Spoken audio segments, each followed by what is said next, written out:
Hello, trip മേക്കറിൻ്റെ പുതിയ വീഡിയോയിലേക്ക് എല്ലാ സുഹൃത്തുക്കൾക്കും സ്വാഗതം. ഞങ്ങൾ ഇന്ന് പോകുന്നത് തിരുമല്ലാവാരം ബീച്ചിൻ്റെ സമീപത്ത് നടക്കുന്ന തിരുമല്ലാവാരം ഫെസ്റ്റ് കാണാനാണ്. ഞങ്ങൾ സൺഡേയിലാണ് പോയത്, അതുകൊണ്ട് വലിയ തിരക്കൊന്നും അനുഭവപ്പെട്ടില്ല. ഇത് ഒരു യൂറോപ്യൻ എക്സ്പീരിയൻസ് നൽകും എന്നാണ് അവർ അവകാശപ്പെടുന്നത്. എക്സിബിഷൻ ഹാളിലേക്ക് കയറുമ്പോൾ തന്നെ മൊത്തത്തിൽ നല്ല തണുപ്പും മഞ്ഞും അനുഭവപ്പെടുന്ന രീതിയിലാണ് അവർ സെറ്റ് ചെയ്തിട്ടുള്ളത്. ഈ ഹാളിൽ തന്നെ കുറേ സെൽഫി പോയിന്റുകളും ഉണ്ട്. ചുങ്കത്ത് ഹോസ്പിറ്റാലിറ്റി പ്രൈവറ്റ് ലിമിറ്റഡ് ആണ് ഇത് സംഘടിപ്പിച്ചിരിക്കുന്നത്. ഇത് നവംബർ 1 സ്റ്റാർട്ട് ചെയ്ത് 2026 ജനുവരി 31 വരെയാണ് ഉള്ളത്. എല്ലാ ദിവസവും വൈകിട്ട് 3 മണി മുതൽ 9 മണി വരെയാണ് പ്രവേശനമുള്ളത്. ടിക്കറ്റ് ഫീസ് അഡൽറ്റിന് 200 രൂപയും കുട്ടികൾക്ക് 100 രൂപയുമാണുള്ളത്. ഇത് കഴിഞ്ഞ് അടുത്ത സെക്ഷനിലേക്ക് പോകുമ്പോൾ ആർട്ട് വർക്കിൻ്റെ ഒരു വിസ്മയ ലോകം നമുക്ക് കാണാൻ സാധിക്കും. പല യൂറോപ്യൻ രാജ്യങ്ങളിലെ കെട്ടിടങ്ങളും പല നിർമ്മിതികളും ഇവിടെ സെക്ഷൻ ബൈ സെക്ഷനായി കൊടുത്തിട്ടുണ്ട്.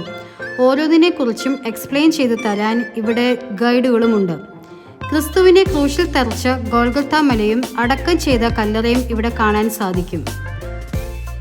അടുത്ത സെക്ഷനിലേക്ക് പോകുമ്പോൾ അവിടെ മാജിക് ഷോയും ഫുഡ് കോർട്ടും സ്റ്റേജ് ഷോയും ഗെയിം സോണും ഒക്കെ നമുക്ക് കാണാൻ സാധിക്കും. കുട്ടികൾക്ക് ഈ ക്രിസ്മസ് വെക്കേഷൻ അടിച്ചു പൊളിക്കാൻ പറ്റിയ ഒരു നല്ല ഇടമാണിത്.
പുതിയ സ്ഥലങ്ങൾ പരിചയപ്പെടുവാനും സന്ദർശിക്കുവാനുമായി ഞങ്ങളുടെ video watch, like, share and subscribe ചെയ്യുക. വീണ്ടും കാണും വരെ നന്ദി.